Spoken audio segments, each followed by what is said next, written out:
Job au chapitre 27. Job prit de nouveau la parole sous forme sentencieuse et dit « Dieu qui me refuge justice est vivant. Le Tout-Puissant qui remplit mon âme d'amertume est vivant. Aussi longtemps que j'aurai ma respiration et que le souffle de Dieu sera dans mes narines, mes lèvres ne prononcera rien d'injuste. Ma langue ne dira rien de faux. Loin de moi la pensée de vous donner raison. Jusqu'à mon dernier soupir, je défendrai mon innocence. Je tiens à me justifier, et je ne faiblirai pas. Mon cœur ne me fait de reproches sur aucun de mes jours. Que mon ennemi soit comme le méchant et mon adversaire comme l'impie. Quelle espérance reste-t-il à l'impie quand Dieu coupe le fil de sa vie, quand il lui retire son âme?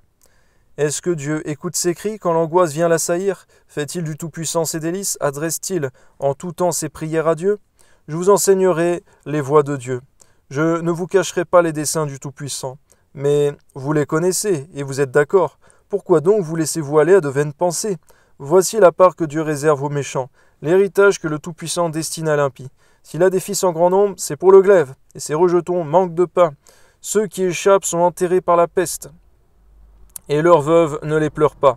S'il amasse de l'argent comme la poussière, s'il entasse les vêtements comme la boue, c'est lui qui entasse, mais c'est le juste qui se revêt. Amen, gloire à Dieu. C'est l'homme intègre qui a l'argent en partage. Sa maison est comme celle que bâtit la teigne, comme la cabane que fait un gardien. Il se couche riche et il meurt dépouillé. C'est pourquoi, Seigneur, on ne doit pas prêter trop attention aux richesses, Seigneur. Comme les hommes mondains qui, malheureusement, Seigneur mon Dieu, ne s'occupent que des choses de cette terre.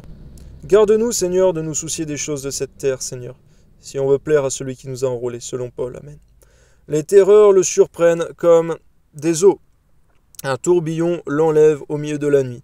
Le vent d'Orient l'emporte et il s'en va. Il l'arrache violemment de sa demeure. Dieu lance sans pitié des traits contre lui.